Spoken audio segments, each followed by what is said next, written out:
This next part of the persuasive speaking is going to cover attitudes, beliefs, values, and behavior. Now, these are important to know to understand what direction you should go with your persuasive speech. You have your idea for persuasive presentation topic, but you have to understand this audience so that you adjust your topic to best fit this audience. We mentioned this briefly before. We talked about would you use emotion to persuade the audience. It depends on the audience itself. As we look at attitudes, beliefs, values, and behavior, keep in mind that discussion that you completed earlier that talked about belief in ghosts or spirits. And keep in mind the attitudes, beliefs, and values, behavior information is going to apply to your persuasive survey that you're going to do. We'll begin with attitudes. Attitudes are, as it says here, a learned predisposition that you respond favorably or unfavorably to something. Basically, you like it, you don't like it. Attitudes are part of your thoughts. And attitudes are formed very quickly, easily. It doesn't take a lot of information to form an attitude. I like it, I don't like it. I like ghost hunters, or I don't like ghost hunters. That's an attitude. And you can change someone's attitude with very little information. They're very superficial. More deeply ingrained, though, are beliefs. And just as I said, attitudes are part of your thoughts. So are beliefs. Your beliefs are part of what you think. And it's the way in which you structure your perception of reality or your sense of what's true or false, as it says here. This is your belief. So again, part of your thoughts. Your beliefs are based on your experiences and the experiences of people that you know and trust. And again, thinking back to the discussion about ghosts and spirits, sometimes people say they do believe in ghosts and spirits because of their own experiences or the experience of others that they trust, or they don't because they've never experienced a ghost. So if they haven't experienced it, they don't believe in it. That's where that fits into this. Now, your beliefs are going to be more difficult to change than an attitude, and that's because beliefs are more deeply ingrained.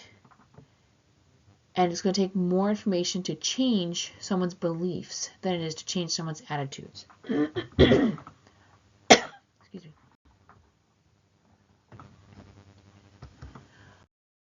Also in your thoughts are your values. So attitudes, beliefs, and values are all part of your thought system. Your value is an enduring concept of what is right or wrong, good or bad.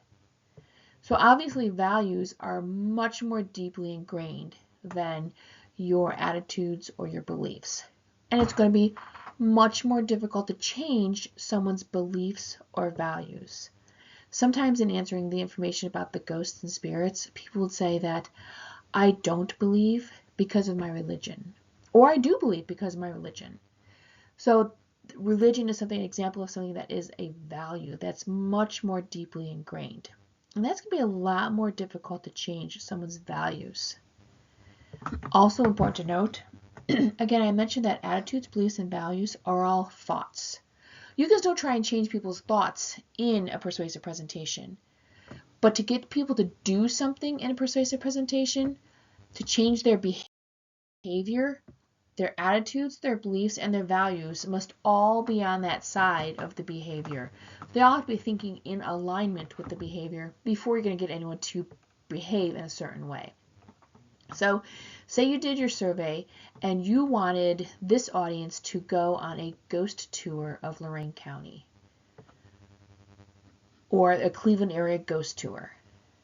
Now, if you find out in your survey that these people do not believe in ghosts, that they believe that that's part of their religion, that they don't believe in them, they've never experienced such a thing, they don't know anyone else has experienced it, it's going to be pretty hard to get them to spend the $50 or whatever it is to go on this Cleveland ghost tour, because their attitudes, their beliefs, their values are not on that side.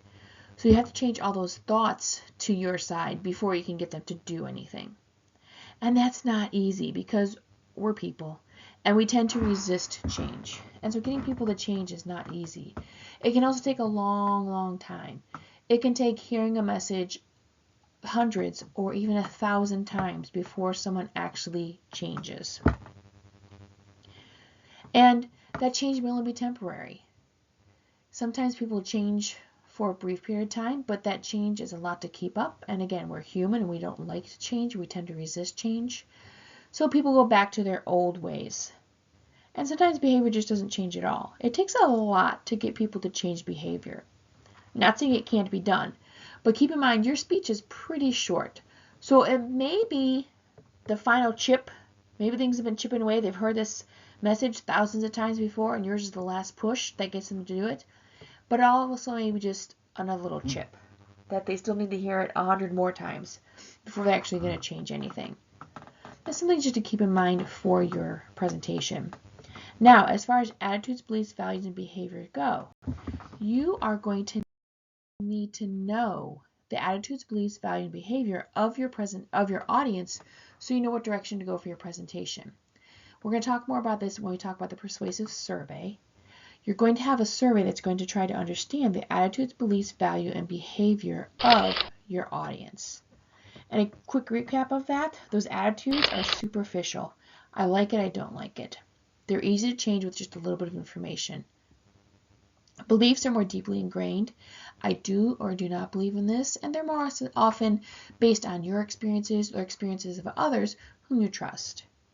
Your values are more deeply ingrained. This is what you really think is right or wrong or good or bad. It's going to be much more difficult to change values. Those attitudes, beliefs, and values are all thoughts, but they all have to be in the same direction if you're going to change someone's behavior. So your thoughts have to be in the direction of that behavior before getting at someone to change their behavior. And again, you're going to use this information to try to understand the audience in the survey that you're going to do, and then you're going to apply those survey results to your persuasive presentation.